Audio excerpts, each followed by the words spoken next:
Okay, imagine a disease, but it doesn't give you a fever, it doesn't give you a cough. Instead, it makes you dance. And I don't mean for fun. I mean, it forces you to dance uncontrollably for days and days on end, until your body literally just gives out.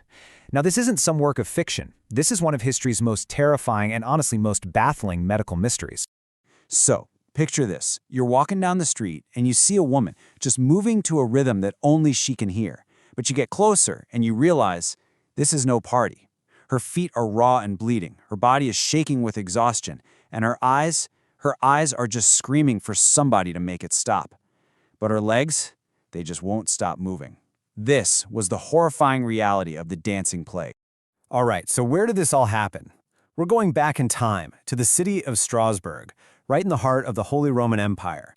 The year is 1518, and it's a brutally hot summer. And believe me, this is a city that's already on the edge, about to be pushed right over it.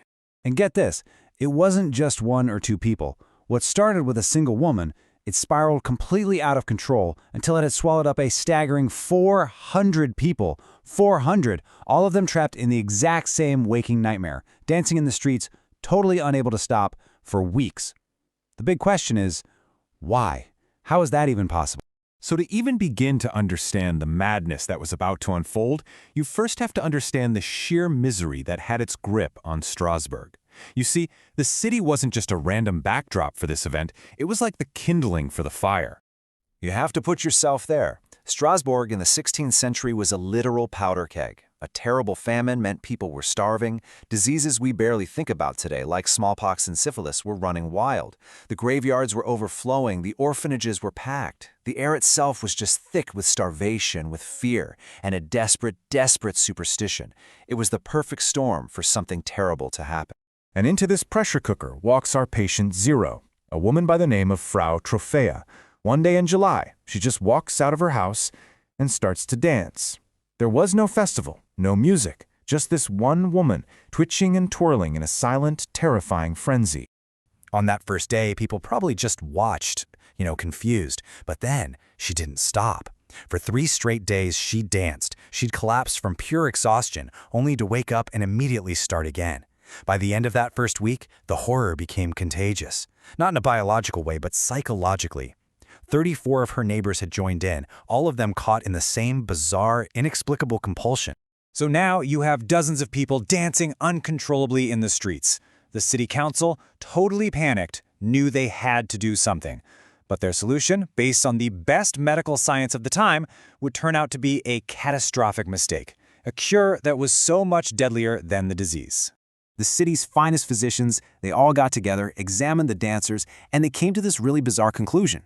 They actually ruled out anything supernatural, and instead, they diagnosed the problem as hot blood. Yeah, they believed the victim's blood had literally overheated, causing their brains to go haywire.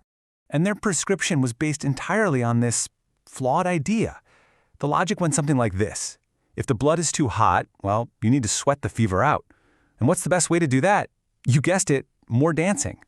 So the city cleared out the market square, they built a giant wooden stage, and they even hired professional pipers and drummers to keep a beat going 24/7. They were literally throwing gasoline on a fire. The result was, of course, tragic. The stage and the music didn't cure anyone. It was like a beacon, drawing more and more people into the mania until 400 people were caught up in it. And at the plague's peak, up to 15 people were dying every single day. From heart attacks, strokes, and just pure gut-wrenching exhaustion. Realizing their horrible mistake, the authorities tore down the stage. They banned all public music. Their medical solution had been an absolute disaster. And with nowhere else to turn, they abandoned the science they'd started with and completely embraced the superstition they had initially dismissed. The people of Strasbourg became absolutely convinced that they were cursed by Saint Vitus. The legend was famous at the time. If you angered this saint, he would punish you with a compulsive, inescapable dance. And in their terror and desperation, this supernatural explanation started to make a lot more sense than anything the doctors were telling them. So, the city council organized a brand new cure. They loaded the surviving, exhausted dancers onto wagons and hauled them up a mountain to a shrine dedicated to Saint Vitus. And there, in this really strange ritual, they gave them little crosses, made them wear red shoes, and forced them to circle an altar. And the weirdest part? It kind of seemed to work. Slowly but surely, the dancing started to subside. The plague ended just as mysteriously as it began.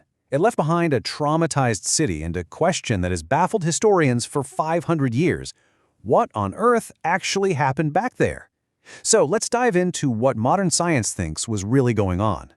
Today, there are two main competing theories. First up is ergot poisoning, sometimes called the bread theory.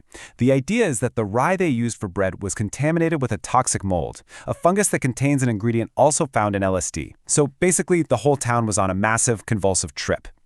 The second and much more widely accepted theory is something called mass psychogenic illness, or mass hysteria, brought on by the extreme psychological stress the city was under. But that bread theory, it's got a major flaw. You see, ergotism does horrible things to the body, specifically by restricting blood flow. This causes gangrene. The victim's feet and hands would have turned black and died, not tapped along to a beat for days on end. The physical evidence just doesn't line up. So, that leaves us with the other explanation, which is, honestly, far more chilling. The plague wasn't a fungus or a poison you could see under a microscope. The contagion was an idea. It was a belief, a shared fear that became so powerful it hijacked hundreds of people's bodies. The scientific term for this is mass psychogenic illness. It happens when a group of people, all under immense stress, start to believe they're afflicted by something. Their minds become so convinced that their bodies start to show real, physical symptoms. In Strasbourg, they believed they were cursed to dance, and so they danced. And this really is the most mind-blowing takeaway from the whole story. The people of Strasbourg weren't killed by a pathogen. They died because a nightmare became real for an entire community. It's terrifying proof that under the right conditions, extreme stress and powerful belief, the mind can literally override the body's most basic instinct for survival. Fear itself became a physical, deadly force. Which leaves us with one final, pretty unsettling thought. The story of Strasbourg seems to suggest that the answer is yes. A nightmare can be contagious. It's just a stark reminder that the line between what's in our heads and what's in our physical reality is maybe a lot thinner than we like to think. And what we believe as a group has the power to shape our world, for better or for much, much worse.